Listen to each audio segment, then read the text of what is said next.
So, good evening to our clinical instructor, Mr. Renato Balaria. I am John Thomas from BSN3-2 and I'll be performing the NG nasogastric tube feeding. So, may I start na po? Okay po.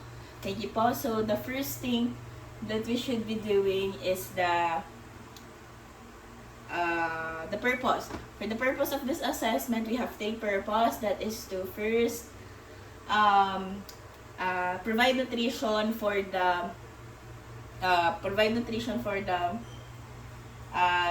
patients who can feed themselves, and then of course we have to administer medication.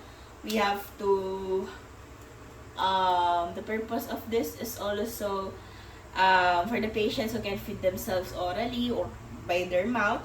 So specifically, these patients include those who have surgical oral surgeries, those who have comatose, or those who have unconscious. So after that, we have to proceed on the equipment. So we have 15 equipments here. So unfortunately, and then disclaimer first, I have no, as of the moment, my client is unavailable. My two of my clients are unavailable. So I'm sorry again and again for that inconvenience. And I hope you understand it. And as well as my equipments. So I just discussed on my earlier videos that all of my equipments are on Cabanatuan. So I also wanted to buy somewhere else here in my hometown, but unfortunately they're all closed. And as well as I improvise these things, and also there are things that I can really improvise, but I'll try my best to assume it and to demo it onto you. And then after that, so the equipments are 15. So we have the prescribed feeding tube. So here's the prescribed feeding tube, improvised again. And then when at the room temperature. And then after that,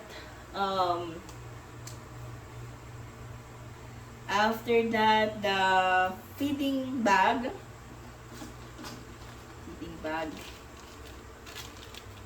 improvised feeding bag,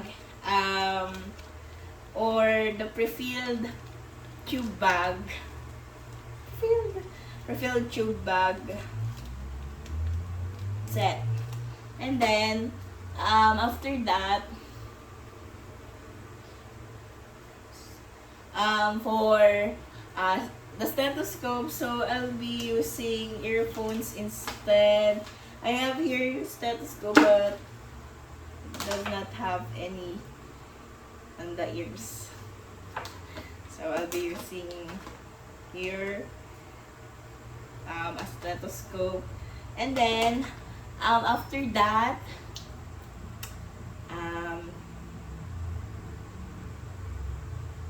we have the non-allergenic, the non-sterile gloves, and then non-sterile gloves, and then we have the non-sterile gloves, the alcohol props,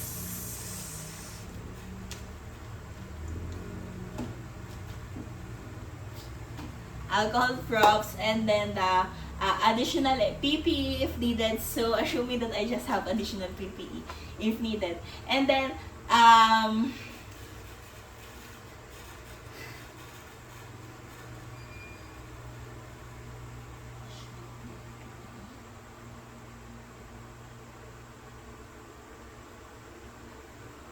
additional PPE, and then so we also have disposable pad, as well as we have our towel, and then also we have a septo or the 2-knee syringe. So unfortunately I don't have anything to improvise on that. I'll just hold it or assume it later.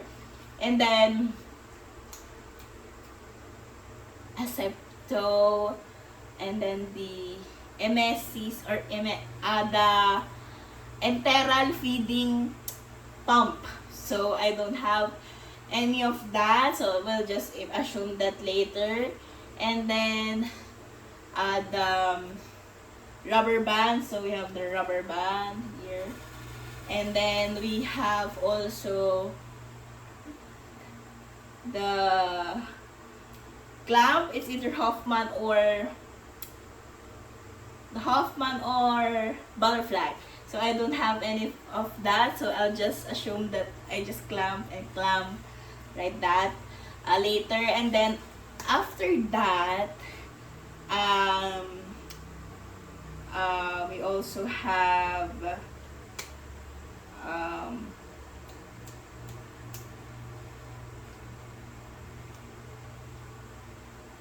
IV pole. That is IV pole. That is the IV pole. And then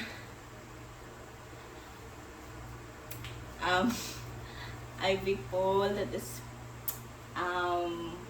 improvised IV pole. And then let me see there. And then the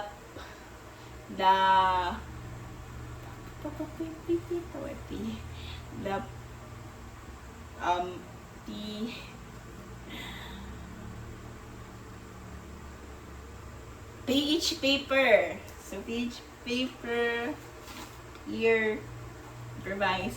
And then for the pH paper, and then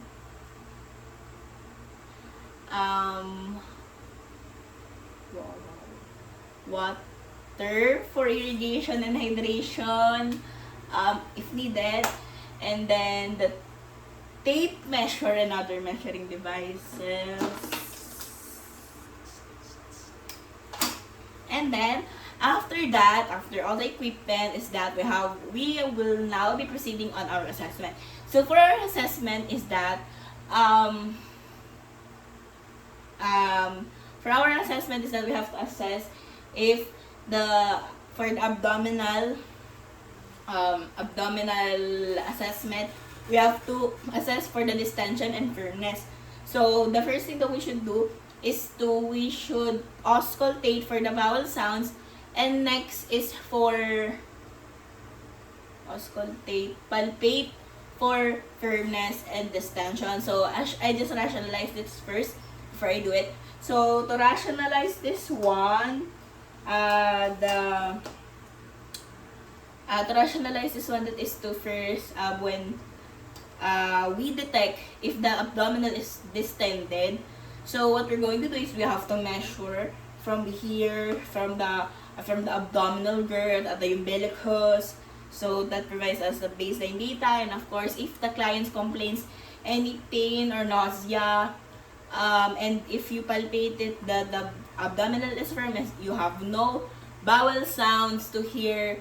So you have no bowel sounds to hear. So it is that my friend is a sign of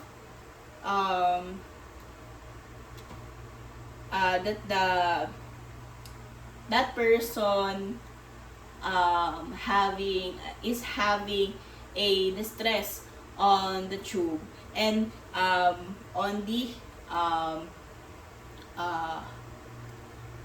intolerable with feeding.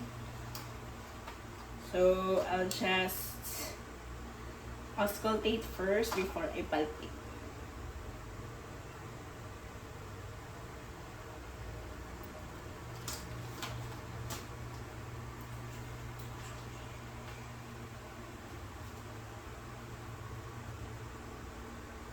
So I can hear vowel sounds, and I will also palpate.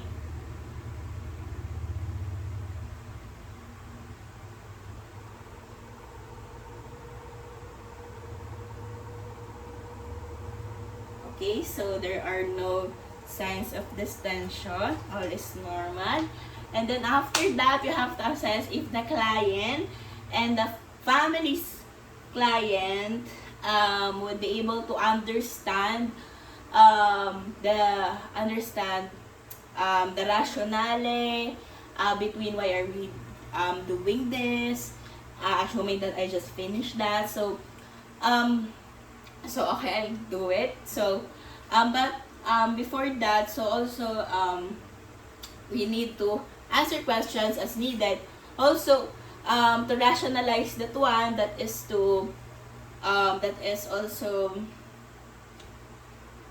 also for us to consider. We need to also the distension, if the client has abdominal distension, so it will need to be reported to the physician. And then also what we have the rationale for explaining the for us to make sure that the patient and the patient's families understand the rationale why we're doing this, is that we need to consult the physician for further explanation. So, assuming that my client is only here and the family is out there buying her food, so ma'am, okay lang po, naiintindihan niyo po ba na yung gagawin po natin sa inyo, yung mga papaliwanag ko po mamaya? Opo. Okay po. Okay naman po. Mapo po si ma'am. So, okay po. So, after that, so, what we're going to do is that, after the assessment, of course, we will now be proceeding the procedure. So, for the procedure, we should gather the equipment. So, the equipments are here. And then, after gathering the procedure, of course, you should be able to assess or check. So you have to gather the equipment. You have also to check for the concentration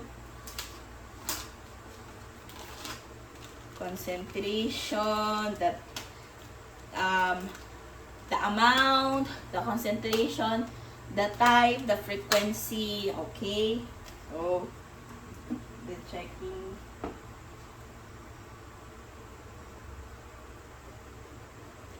And then also, after I check all of that, is that we should be able to proceed on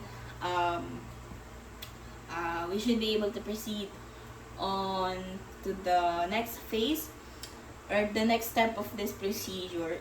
Or to rationalize that one first, we should gather the equipment because it's an oriented task or organized task for us to be organized on our performance task, as well as we have to check for also the expiration date, because checking is equals to proper feeding, and then also we have to check the expiration date because outdated dates of formulas can may inhibit contamination. And then after that, we have to proceed on to the second phase, or to the second step, that is the performing of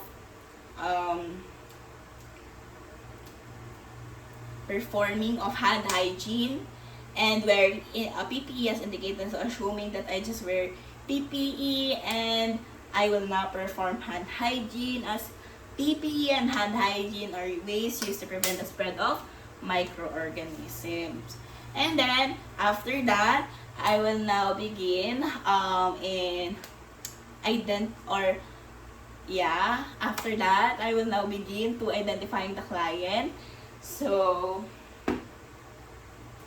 to rationalize this one, we have to identify the client and to explain the procedure, of course, the rationale why we need to do this.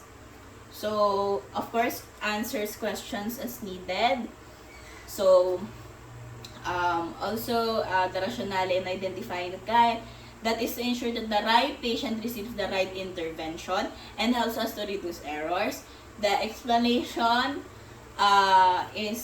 explanation increases patient cooperation. So, good evening po, ma'am. Ako po si Joan Tomas po. Ako po si Joan Tomas, student nurse po ako sa Wesleyan University of the Philippines. And magiging nurse niyo po ako from 3 p.m. hanggang 7 p.m. po ng gabi. Okay po. Okay po. Matanong ko lang po, ano pong pangalan po nila? Fiana po, Arnie Pantalyo. Okay po. And then, ilang taon na po sila? 7 po. And then, kailan po birthday nila? September 23 po. September 20. Ay po, thank you po. And then, after that, so, we can now proceed on collecting the equipment here. And then, when we collect the equipment, of course, after collecting the equipment,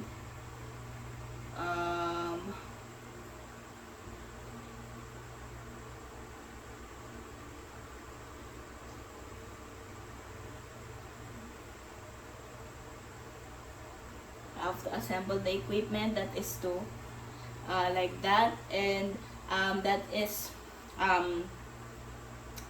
that organize our performance task, as well as we have to close. We have to close the curtains. We have to close the doors. So assuming that I close the curtains, close the doors.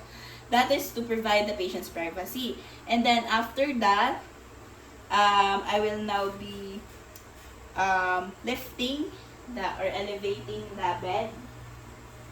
So, elevate ko lang po yung bed natin.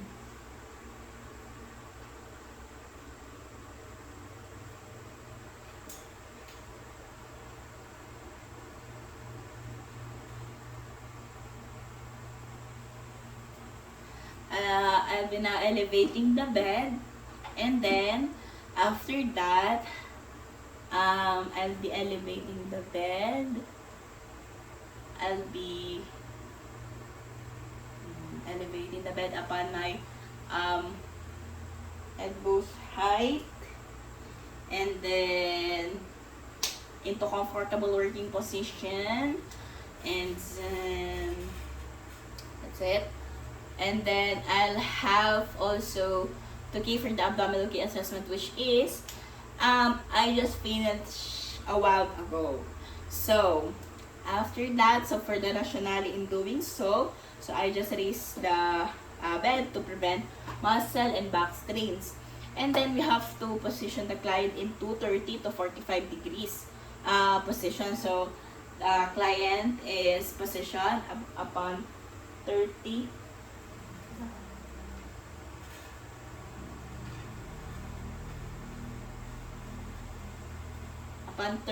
to 45 degrees. And then, so the rationale for doing those is that placing the bed into 30 to 45 degrees would prevent tracheal aspiration and patients who are like this will have a greater risk for aspiration. That's why we position the patient into 45 degrees position. Then, right after that,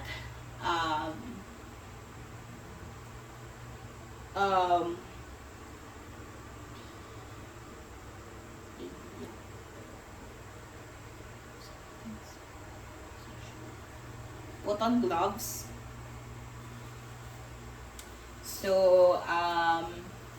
So we are doing this because we have to put on gloves, and then after we put on gloves, we should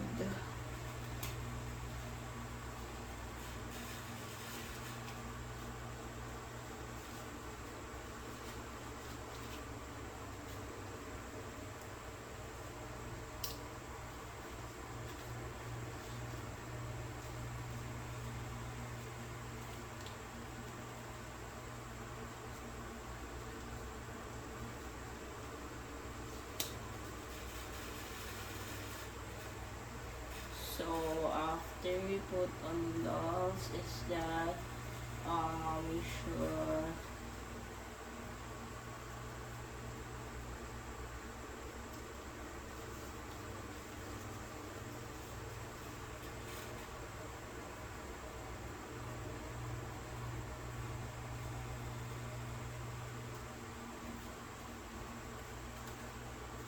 so we have to put on gloves, and then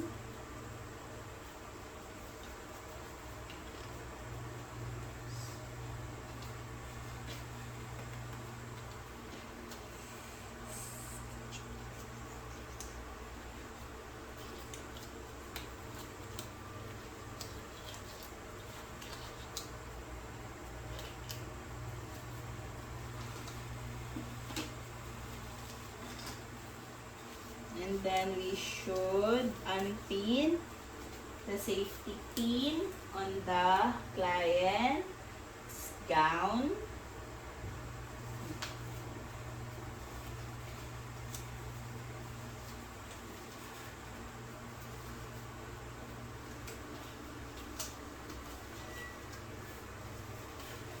You should unpin the pin or rubber band on the patient's gown.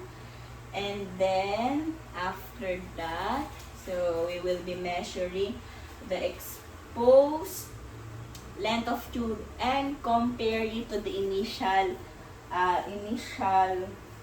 length that is documented. So, the reason why we're doing this, okay, I'll be measuring it.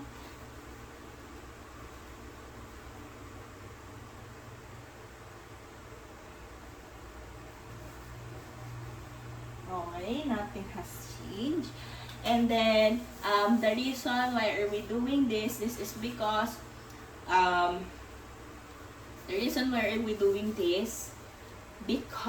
to rationalize this one, that is because,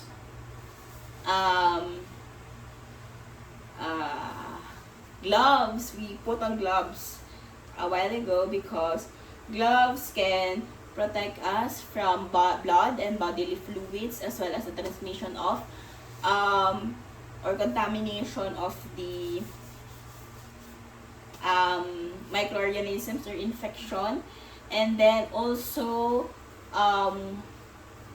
after that we measure the initial length or the exposed length. So that is because any deviation from that can indicate as tube displacement. Okay, so we check that time to time. So after that, so we have to aspirate. So we have to attach first the syringe. So imagine that this is the syringe. So I'll be attaching the syringe. So I'll be attaching the syringe to the tube. So I'll be attaching it. And then what we're gonna do is that we have to aspirate small amounts or some of the gastric contents of the patient. And then after that, we have to, the rationale in doing this is that after we aspirate, is that because we aspirate if we aspirate some of the content, it means that the tube is really on the stomach. So because pH is equals to gastric placement. And then of course, if we are unable to obtain that specimen, so what we're gonna do is that we have to push a 30 ml of air, flush a 30 ml of air, and then aspirate again, and then we can do this several times. So after that, so we can now successfully, or we can say that we have to check for the pH level. So for the pH level is that we have to check for the pH level. So we can have some drop of this, Okay, we can have some drop of this, and then we put it on the so we can put it on the paper that is that has chart on it, that has uh, uh, that is created by the manufacturer, so we can compare the results. So basically, I just discussed this on the NGT insertion. So for the pH level, so 5.0 and below should be considered acidic, as well as I'll be just putting this for explanation purposes. So for the, and also for those patients who are taking the acid inhibitory agent, so their pH level should be 4.0 to 6.0. And then the also the intestinal pH level should be 7.0 or higher, and on the pleural or respiratory fluid should be 6.0 or higher. So it does not have any effective method when comparing the pH levels of the pleural fluid or the intestinal fluid pH level. So what we're going to do is that we have to visualize again. So we have to visualize if according to color and consistency, it depends on the gastric contents. So okay, for explanation purposes only, so the rationale in doing those is that normally we can see that the gastric contents are greenish to brown. So especially when old blood is present. So the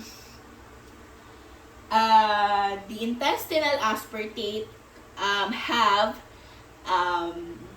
it looks like clear to deep golden yellow, and then also the intestinal aspartate have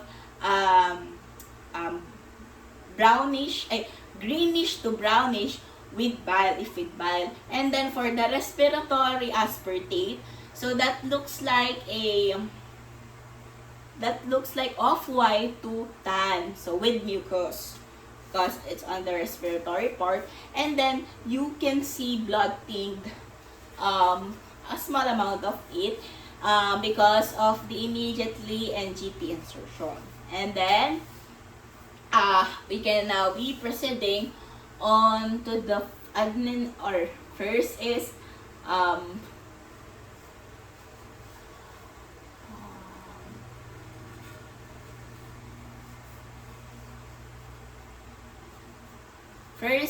we have, if we don't aspirate, okay, if you don't aspirate, so what you're going to do is that you have to check the tube placement. So for the tube placement, so you have to check for the tube placement if it is here. Okay. There. Okay. So you have to check for the tube placement. So in order for us to do so, and then also you have to, and any other indications that might contribute to the tube displacement. So we have to check the tube displacement, of course, on the x-ray also. So it is also because the rationale in doing so, x-ray is the best method in identifying the placement of the tube inside our body. And then after that is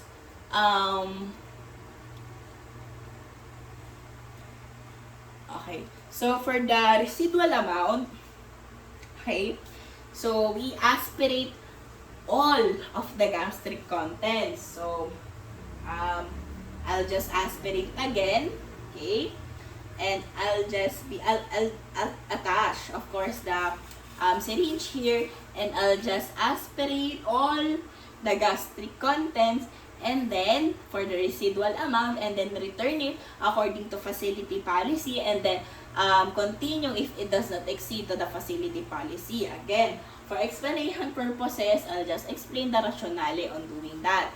So, we have 4 rationales. We have 4 rationales in doing this residual volume. So, the first thing that you should be doing is, the first rationale in this one is that,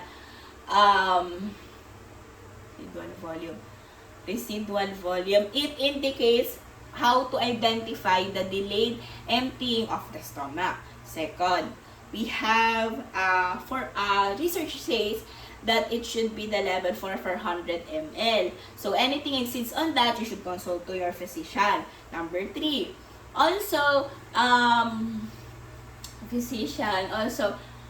patients with intestinal dysfunction and decreased level of consciousness, is, of course, they have their normal level range for the residual volume would be decreased to 400 ml. And then lastly, for the residual volume,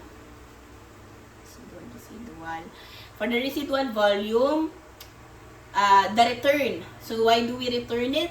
Because we prevent the patient to have electrolyte imbalance. And then after that, can now proceed after that. Okay, after that residual volume, I have to flush.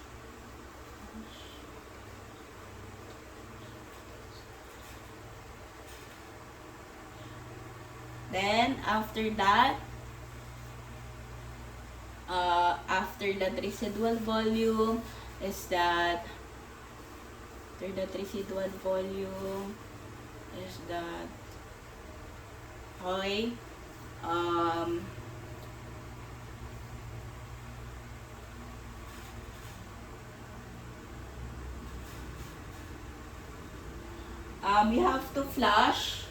we have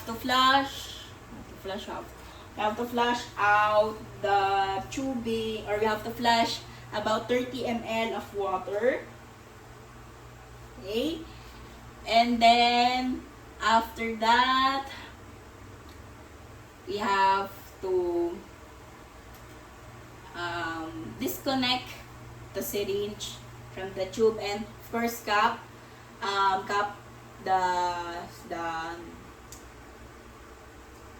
the end of the tube to cover it, and then after that,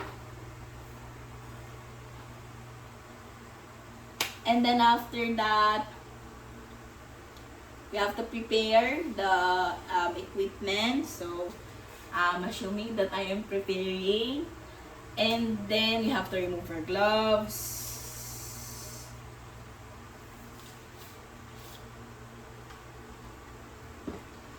And then after that, the rationale in doing so is that we flush 13 ml of fluid. That is because we prevent the occlusion, as well as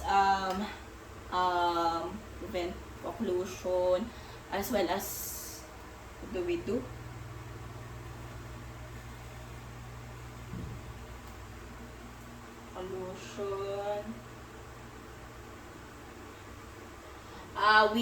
We cover the tube of the cup. That is because we prevent that from entering from a portal of entry of the microorganisms, as well as directing air into the stomach of the patient, or as well as preventing it from leakage. So, clamping pala yun. Okay. Yung air. So, after that, what we're going to do is, after we aspirate or after we flush out air, is that You have to put on again the gloves.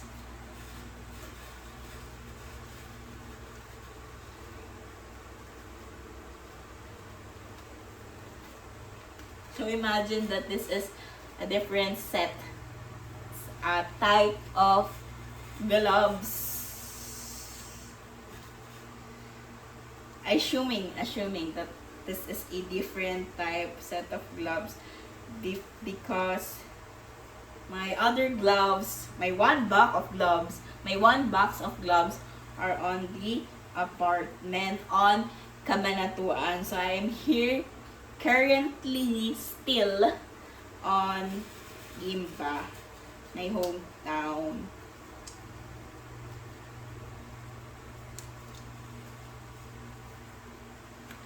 And then after we put on gloves is that should be prepared.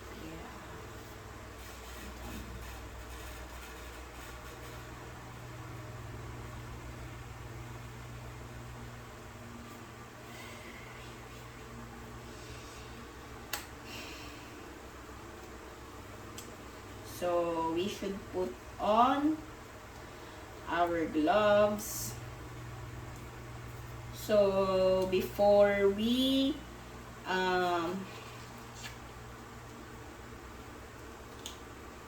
before preparing, assembling, touching anything in the feeding system. So the rationale in doing so is that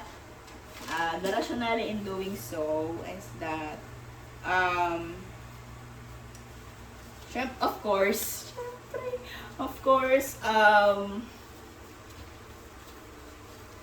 as I discussed earlier, gloves can prevent us from being in contact with blood or body fluids, as well as the contamination or the transmission of microorganisms, as well as contamination and infection. And then after we put on, so of course we have to prevent it from having contaminated by the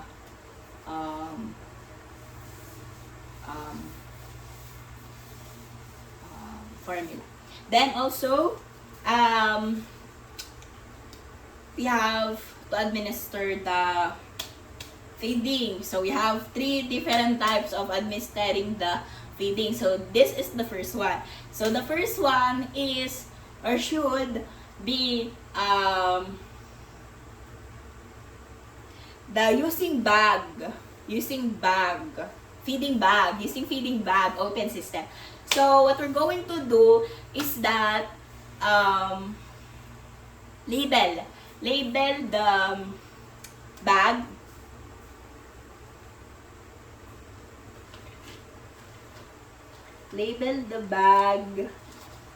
with date and time. Label the bag with date and time.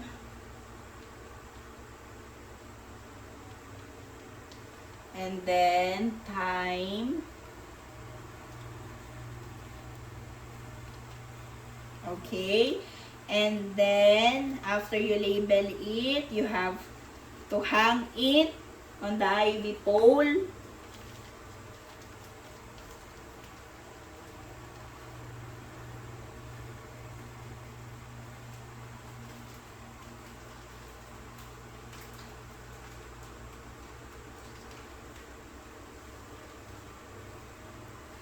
You have to hang it on the ivy pole.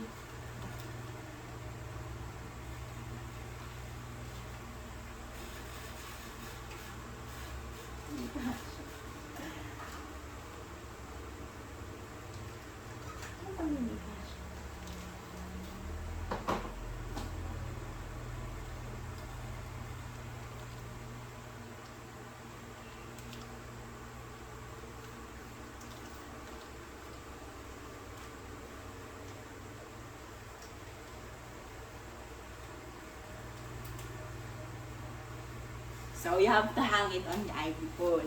And then, of course, you have to hang it into the ivy pole. And then,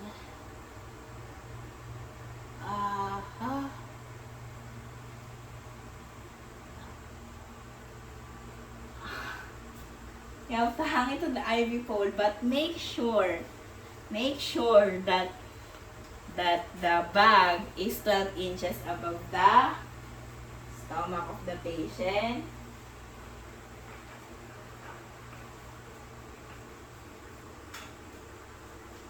Okay, so assuming that it is, actually it is 12 inches above, but I just cannot show you because that you see this is 12 inches further.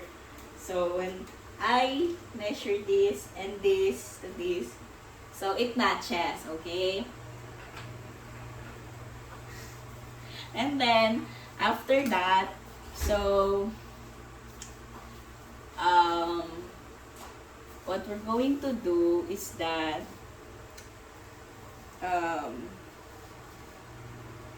after that measurement is the rationalization for that. So to rationalize that one, so first is that we label it. So we label it because there is a 24-hour this 24-hour time to be disposed, that 24-hour disposal. So because it may inhibit contamination, as well as the height is important because for us to prevent not to introduce the formula too quickly. And then after that is that we have to after that labeling is that we have now to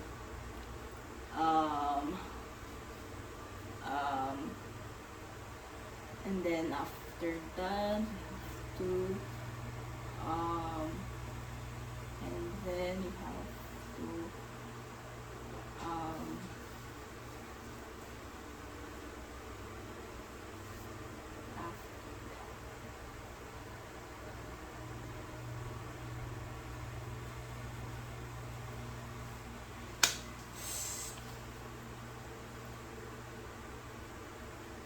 you have to check. So we have to check for what? We have to check for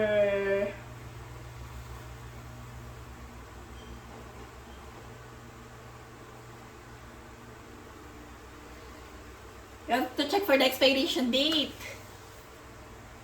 You have to check for the expiration date. You have to check for the expiration date of the bag, of course. And then after that we have to clean the top, just like this. Clean the top of the container and disinfect it. Okay, and then clean the top of the container and disinfect it. So, and then after we disinfect it, after we clean the top, so what we're going to do is that we pour it. And then after we pour the feeding, let the solution mix into the tube. And then after that you have to cover the tube. We have to cover the tube with cap at the end. We have to clamp. Okay, you have to close the clamp. And then that's it. So the rationale in doing those, we have to check the expiration date. Again, outdated expiration could cause they might be an inhibiting contamination there, as well as what do we do?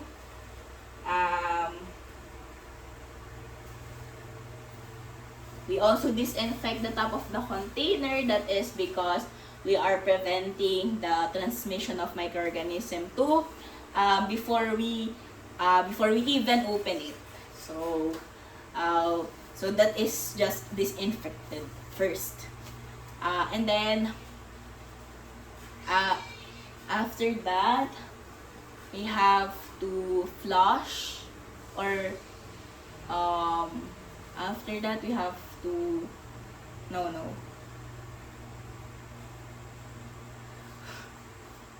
we have to feeding setup. We have to attach the feeding setup to the feeding tube. So assuming that I just attach the feeding setup to the feeding tube, so what I'm gonna do now is that I'll be opening the clamp. Okay, I'll be opening the clamp. So I attach it. I'll be opening the clamp. So it will go down that way. So I'll be setting the rate. So of course I'll be regulating the rate if with medical order, and then or I'll just run it over in 30 minutes. Okay, so I'll be opening the clamp for this, and I'll be closing also the cap. And then the rationalization for that one is that the slow introduction of the formula decreases the chance or risk for getting GI distress. So after that, what we're going to do is that we have to add 30 to 60 ml, about 1 to 2 ounces of water. So assuming that I just have water, and then I'll just recap again, and then I'll be flushing, or I'll be adding the water, and just before I finished that tube feeding, so I'll be adding 30 to 60 ml of water, and then I'll just let that to run through the tube, and then after that I'll be recapping again. I'll be capping or closing the tube again by cap, and then capping it, and then after that to rationalize what I have just did. So the water is for irrigation, and the water also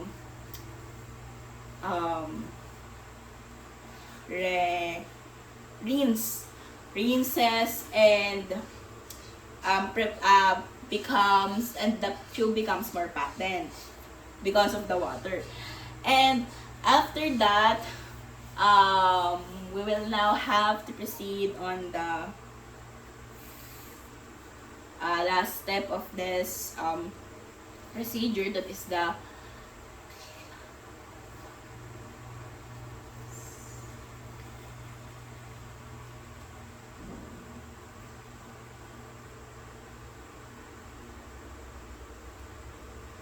okay.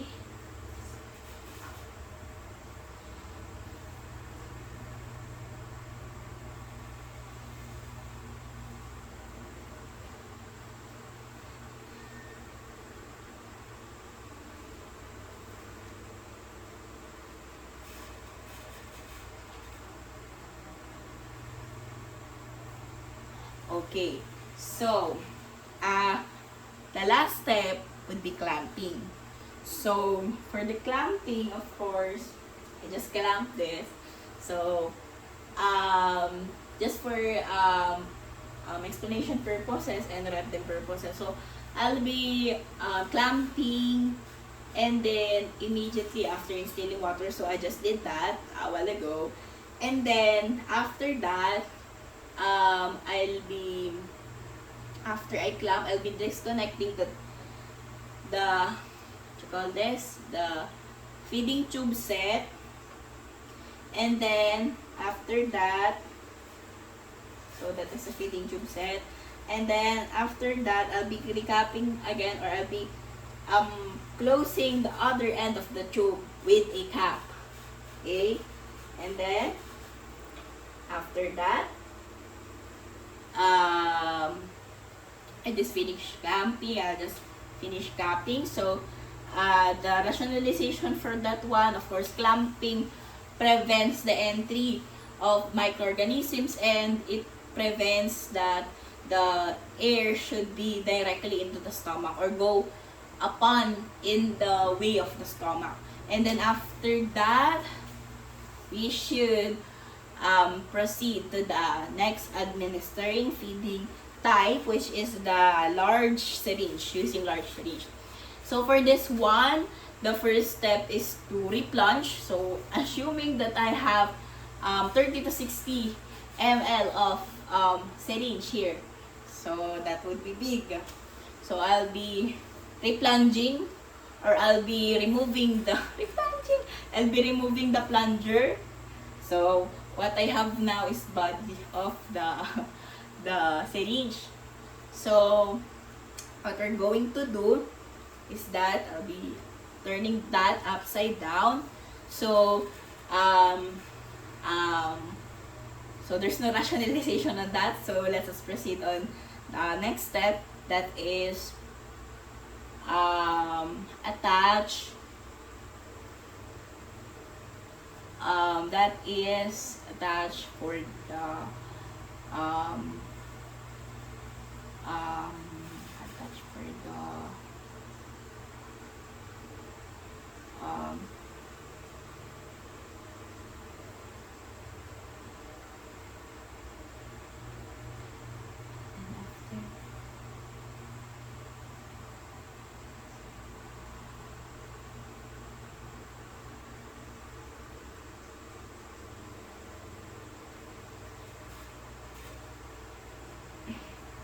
okay.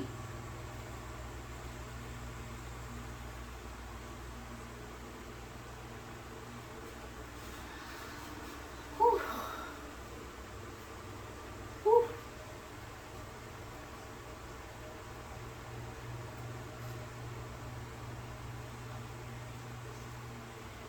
After that, I'll be attaching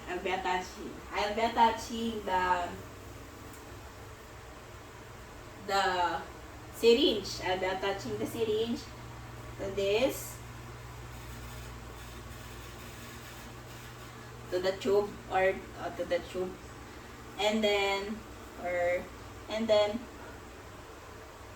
what we're gonna do is we have to pour the pre-measured amount of the formula, and then after that,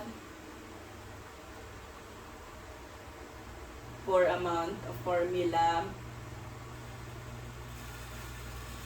and then after that we have to set the rate ourselves. So in setting the rate, we decided whether it's fast or slow. It depends on the height of the you held the syringe, how you held the syringe, the height of this. After that, you have, of course, do not push the plunger. So that's why you remove it. Don't push the plunger for the formula to go down to the tube. So like this. Okay. So like this level, it's okay, but not too high. So okay. And then wait again. So for explanation purposes and rationale purposes. So the rationale in doing that, I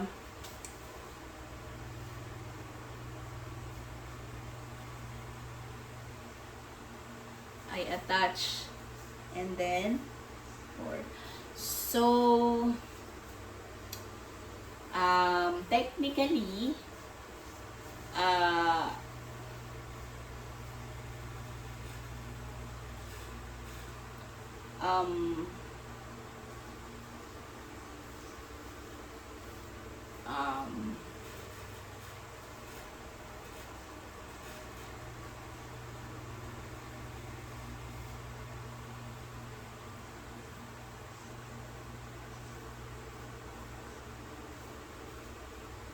So what I just did is,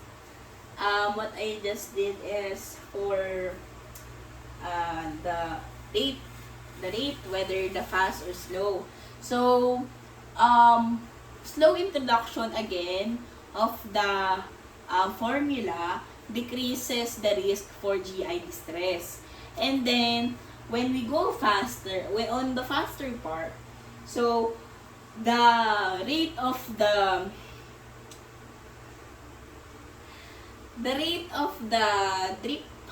dripping of the formula would be based on depending on the height of your, or of how you held the syringe, like this. So if it is higher, the formula would go faster on the stomach of the patient, which is we are trying to prevent.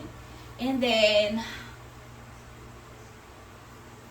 after that, we have to add again a 30 to 60 ml of water. So 30 to 60 ml, sorry, excuse me. So 30 to 60 ml of water. 30 to 60 ml of water. I'll just add on that. Again on here. And then I'll be clamping it, and I'll be capping it. So I add 30 to 60 ml of water after instilling the tube feeding for this large syringe feeding. And then I cap it, of course, to cover the end. And then, of course,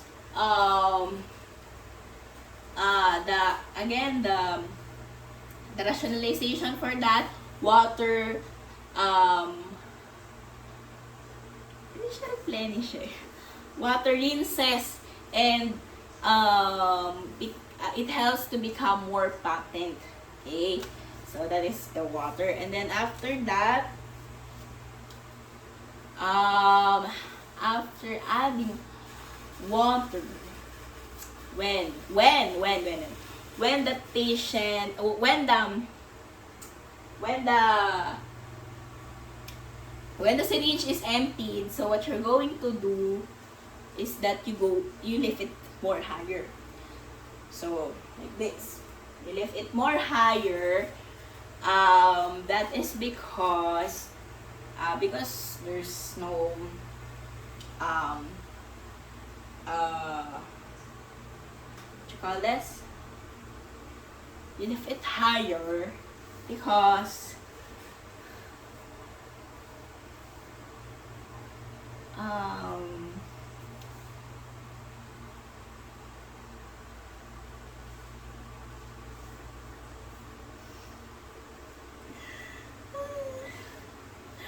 you lift it higher because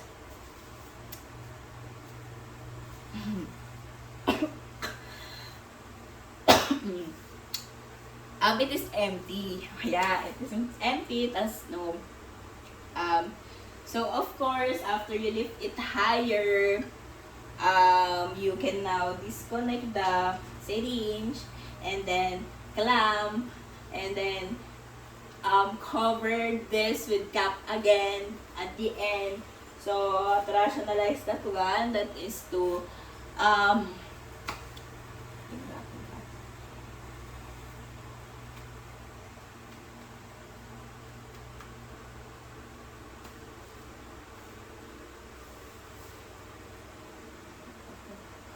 rationalize that one, that is to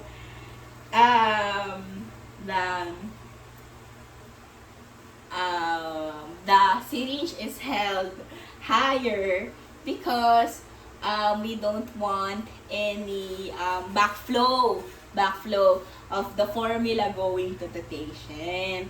And then clamping, capping, and then clamping first, because again, we need to understand that clamping usually helps and prevents us to have more air to come into our stomach, as well as it prevents the portal of entry in most of infection, microorganisms, or contamination. And then, as well, the same goes for the capping. It prevents us to have a contamination or even transmission of microorganisms. And then, yeah. Then for the last type of feeding, nasogastric feeding or administered feeding. So that is the enteral feeding pump. So the first step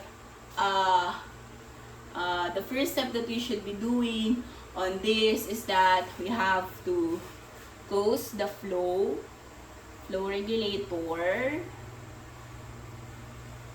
Fill the bag amount based on facility policy.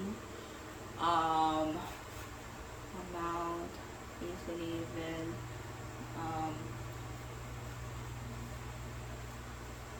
okay. So after that, the third type of feeding is the internal feeding pump. So what we're gonna do is that we have to first close the regulator pump, and then after we close it, so what we're gonna do is we have to pour amounts that is based on facility policy. And then after we pour it is that we have to clamp. Before we pour it, we have to clamp first, and then we have to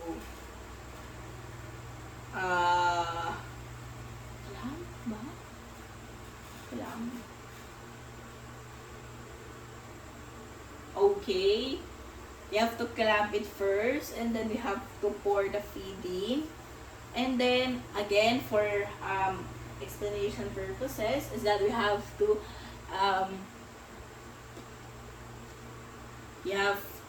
so imagine that I have just here the feeding, so we have to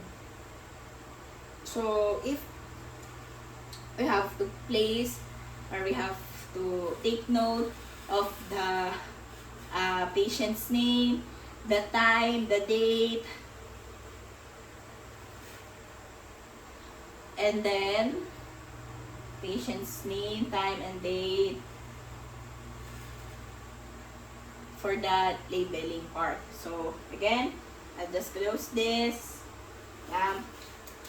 So that is for rationalization. So again,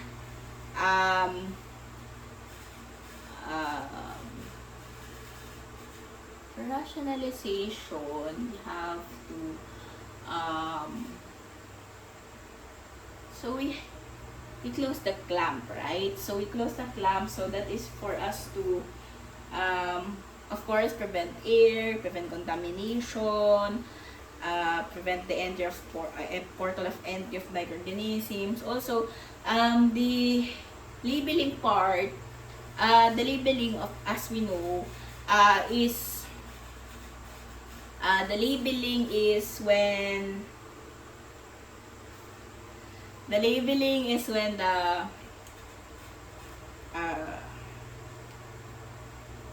we label because it is when we label because it is good for 24 hour, and we should dispose it, so 24-hour disposable.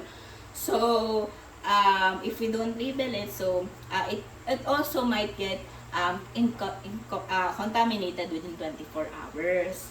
And then after we close it, so we will now be hanging it. So I'll just remove this one. So imagine that this is again because I didn't remove it earlier because I just assuming it that it should be also the enteral pump feeding. So after that, enteral feeding pump. So, I hang it on the IV pole, and of course, we have to be on the height of the IV, so we should be also alert on that. And then we should allow the solution um, to pass through. So of course, we are doing this because we don't want, or we prevent air from going forcefully to the human body or to the patient. And then after that,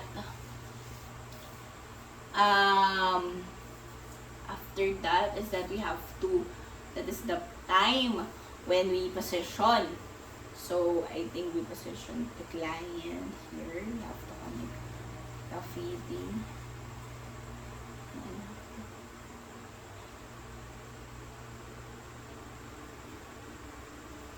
You have to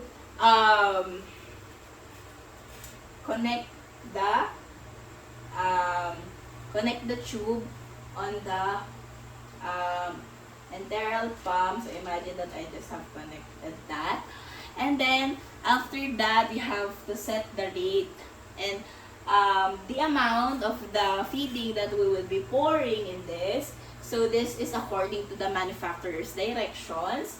And then after that, we have, in this type of feeding, we have to remember the position of the client. So we must always remember that the feeding should be always, all throughout, sitting position. So if the client wants to lie flat temporarily, so we have to stop the feeding.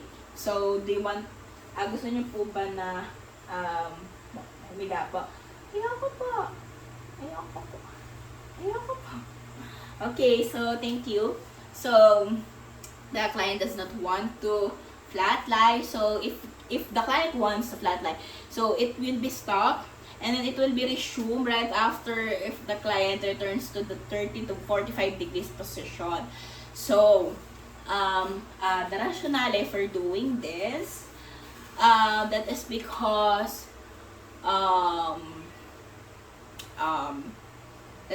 the feeding pumps may vary, because feeding pumps, they have new versions of that. Newer versions of feeding pumps would likely to have cassettes, would likely to have prevents but backflow, and many more new features, so that are helpful, of course. But this pumps may be used strength at first and then gradually increases, as well as there are many patients that at least their range is 10 to 40 ml. So it gradually increases, that are this patient style that it is more tolerable within this enteral feeding pump. And then after that,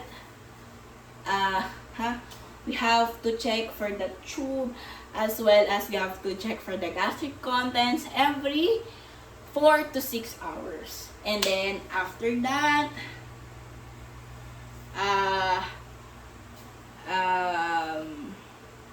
that should be the end of the enteral feeding.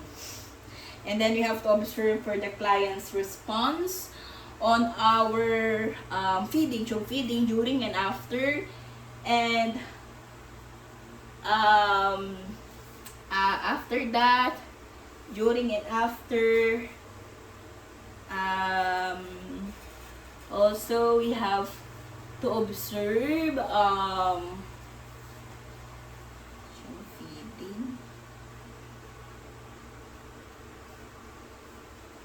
after that, the patient's response. Patient's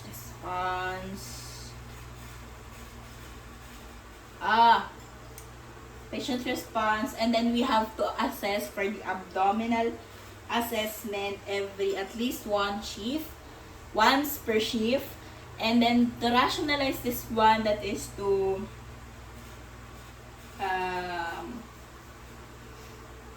rationalize this one, that is from the pain or the nausea that the client is experiencing, it will go down to abdominal distension, then it will eventually lead to vomiting, and then the physical signs of this would be abdominal distension, and then the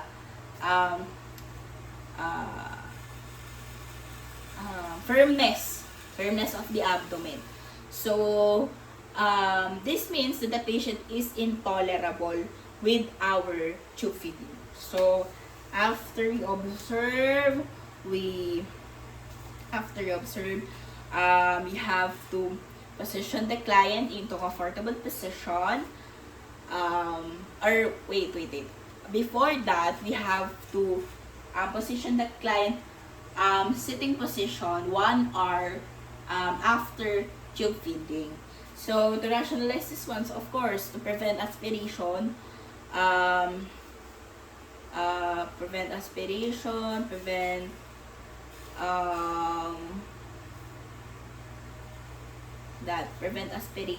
and many more complications, or vomiting, of course.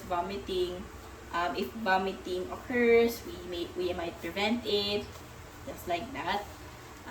Aspiration, vomiting, choking, like any complications. And then after that, we have to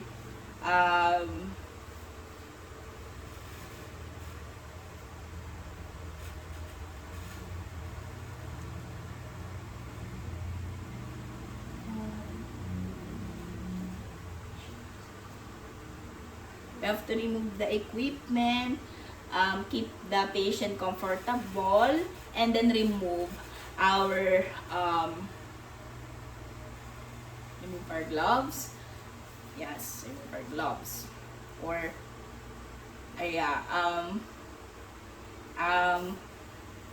before we remove our gloves, we should raise the side rails. So assuming that I just raise the side rails here, and then here,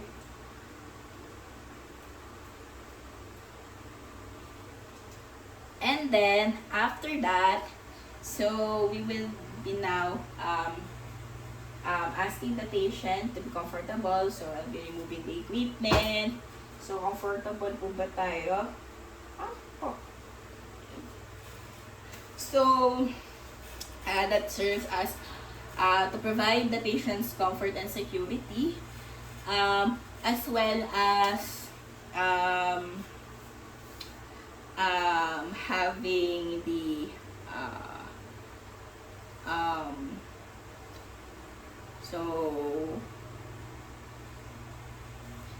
security and safety, as well as clean environment. And then after that, we can now remove our gloves. And then remove our gloves. And then after we remove our gloves, is that we have to remove our gloves, and again I have to put on gloves. So imagine that I just put on the gloves, assuming that I just put on the gloves, and because I'll be cleaning some of the materials that are reusable with soap and water. So the purpose of this, we can because we can replace the other ones within 24 hours. So the rationale for this is because we cleanse them by soap and water to become clean, to become disinfectant, are disinfected, and those are reusable and should be replaced or by 24 hours. And then we have to remove the PPE. So imagine that I remove the PPE, and I think this is the time we should perform hand hygiene. So again, PPE and hand hygiene are ways used to prevent the spread of microorganisms and transmission of infection, as well as for the last step, we can finally document and record the procedure.